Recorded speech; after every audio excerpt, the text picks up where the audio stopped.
السلام علیکم ورحمۃ اللہ وبرکاتہ۔ نحمدہ ونصلی علی رسولہ الکریم، اما بعد، فاعوذ باللہ من الشیطان الرجیم، بسم اللہ الرحمن الرحیم۔ نیت المؤمن خیر من عملہ، یعنی مسلمان کی نیت اس کے عمل سے بہتر ہے۔ اعوذ باللہ من الشیطان الرجیم، رب اشرح لی صدری ویسر لی امری واحلل عقدۃ من لسانی یفقہوا قولی۔ گائز، آج ہم آپ کو ایک واقعہ بتائیں گے موسیٰ علیہ السلام کے ٹائم کا، جب فرعون کی ایک باندی تھی جو ایمان لے آئی تھی۔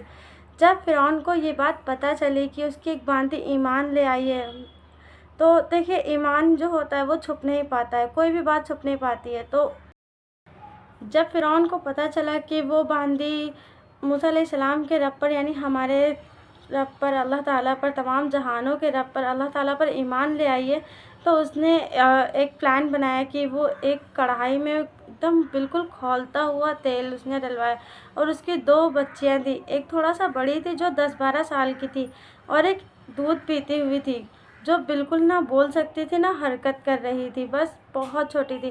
اور جو 10 سال کی تھی اس کو تو پتہ تھا کہ یہ ماجرا کیا ہو رہا ہے۔ فرعون کی باندی سے فرعون نے کہا کہ اگر تم چاہتی ہو کہ میں تمہیں بچا لوں، میں تمہیں سونے سے بھر دوں، تو تم میرا کلمہ پڑھو، تم مجھ پر ایمان لاؤ، تم مجھے اپنا رب مانو، تم اللہ کو چھوڑ دو۔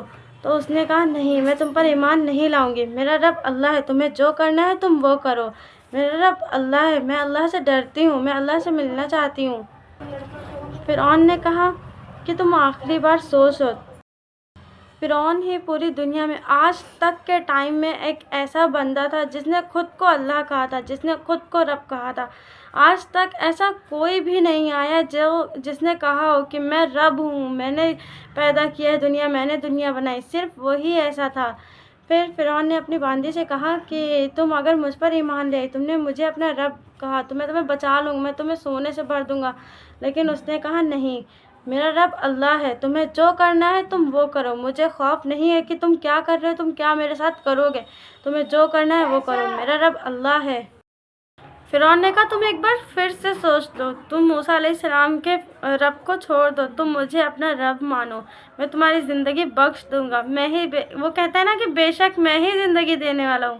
فرعون نے کہا اپنی باندی سے تم ایک بار پھر سے سوچ لو، تم موسیٰ کے رب کو چھوڑ دو، تم مجھے اپنا رب مانو، میں تمہاری زندگی بخش دوں گا، بے شک میں ہی زندگی دینے والا ہوں۔ تو اس نے کہا تم توبہ کر لو، تم یہ جو بولتے ہو نا، تم کفار ہو، تم جہنم میں جاؤ گے۔ اس نے کہا نہیں، میں نے ہی سب کچھ بنایا، میں کہیں نہیں جاؤں گا، بلکہ تم جاؤ گے۔ اس نے کہا تمہیں جو کرنا ہے تم وہ کرو، مجھے فرق نہیں پڑتا، بس اب تو میری جنت تیار ہے۔ اس کے بعد فرعون بہت زیادہ غصہ ہو گیا، اس نے کہا ترنت اس کو پھینک دو۔ پھر اس نے کہا کہ رکو، پہلے اس کی بچیوں کو پھینکو تاکہ اس کے سامنے سے ان کی روح نکلے۔ فرعون کے نوکر نے اس کی بڑی بیٹی کو پکڑا پیر سے اور الٹا لٹکا دیا، اس کے تیل سے اس کا ہاتھ تھوڑا سا، بس ایک دم تھوڑا سا دور تھا، بس ایک ہاتھ کا فاصلہ تھا۔ اس نے کہا تمہیں ڈر نہیں لگ رہا؟ تو اس کی باندی نے کہا مجھے ڈر کیسا، یہ تو اللہ کے لیے میں اپنی جان دے رہی ہوں، تیرے لیے تھوڑی دے رہی ہوں۔ پھر اس نے فرعون بہت زیادہ غصہ ہو گیا، اس نے کہا ترنت پھینک دو۔ اور جب اس کی بیٹی کو اس تیل میں ڈالا گیا تو ایک دم جیسے مچھلی تڑپڑاتی ہے نا، بس وہ ویسے ایسے جیسے مچھلی تڑپڑا کے تلتی ہے ویسے وہ کری تھی، لیکن اس کی آنکھوں میں ایک آنسو کا قطرہ بھی نہیں آیا۔ اور جب اللہ نے اس کے آنکھوں سے پردہ ہٹا دیا اور اس نے اپنی بیٹی کی روح کو نکلتے ہوئے اپنی آنکھوں سے دیکھا، اور اس کی بیٹی نے کہا اے امی جان، تم فکر نہ کرو، جنت تیار ہے، تم بس صبر کرو۔ پھر اس کی سب سے چھوٹی بیٹی جو ابھی دودھ پیتی تھی اس کو ڈال دیا۔ جب اس کی چھوٹی بیٹی کو ڈالا، اس کی تو آواز ہی نہ نکلی، کیونکہ وہ نہ بول سکتی تھی نہ کچھ کر پا رہی تھی، وہ تو ابھی چھوٹی سی تھی، صرف وہ تڑپڑا کے رہ گئی، صرف جیسے مچھلی تڑپڑاتی تھی بس ویسے تڑپڑائی، نہ وہ کچھ بول سکی، نہ رو سکی، نہ وہ چلا سکی۔ جب اس کی روح نکلی تو بھی اللہ نے اس کی آنکھوں سے پردہ ہٹا دیا، اس نے بھی کہا امی جان بس صبر کرو۔ جب اس کی باری آئی تو وہ فرعون کے سامنے کھڑی ہو گئی۔ فرعون نے اپنی نظریں ایسے کر لیا، وہ اس سے ملا بھی نہیں پایا نظریں، کیونکہ اس کے اندر تھوڑا سا خوف تھا۔ تو اس نے کہا کہ تم میری آخری خواہش پوری کرو گے؟ تو فرعون نے کہا بتا کیا تیری آخری خواہش ہے؟ تو اس نے کہا جب میں بھی مر جاؤں نا تو میری ہڈیوں کو ایسے پھینکنا نہیں، ہم تینوں کی ہڈیاں ایک ہی جگہ دفن کر دینا۔ تو اس نے کہا، فرعون نے کہا کہ تیری ایک خواہش پوری کی جائے گی، اور پھر اس نے کہا کہ ہٹ جاؤ، میں خود جاؤں گی، تمہیں دھکا دینے کی ضرورت نہیں ہے، بس جلدی سے ہٹو، مجھے اپنے اللہ کے پاس ملنا ہے، مجھے اپنے اللہ کے پاس جانا ہے، اللہ سے ملنا ہے۔ پھر وہ گئی، وہ خود ہی اچھل گئی، اس کے منہ سے اف تک بھی نہ آیا، نہ اس کی آنکھوں میں کوئی خوف، نہ کوئی آنسو کا قطرہ، کچھ بھی نہیں، بس اس نے اپنے اللہ کے سپرد اپنی جان کر دی۔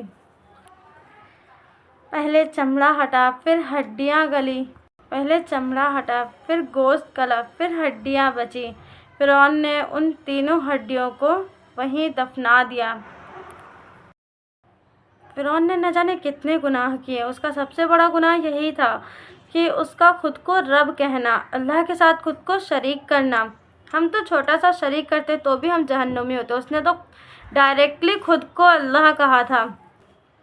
اس کے اتنے گناہوں کی سزا بھی تو اسے مل گئی، نہ اس کے اتنے گناہوں کی سزا بھی تو مل رہی، اس کو نہ زمین نے قبول کیا، نہ آسمان نے قبول کیا، نہ سمندر نے۔ موسیٰ علیہ السلام کے گزر جانے کے بعد 2000 سال بعد آپ صلی اللہ علیہ وسلم تشریف لائے، اور آپ صلی اللہ علیہ وسلم کے جانے کے بعد آپ صلی اللہ علیہ وسلم کی شب معراج میں سواری جا رہی تھی۔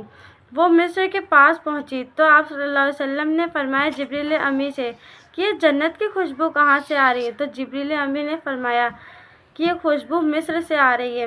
تو آپ صلی اللہ علیہ وسلم نے کہا کہ جنت تو ابھی ہم لوگ گئے نہیں ہیں، وہ تو اوپر ہے، ابھی ہمیں جانا ہے، لیکن ابھی کیسے خوشبو آ رہی ہے؟ تو جبریل امی نے فرمایا کہ فرعون کی ایک باندی تھی جو ابھی جنتی ہو گئی ہے۔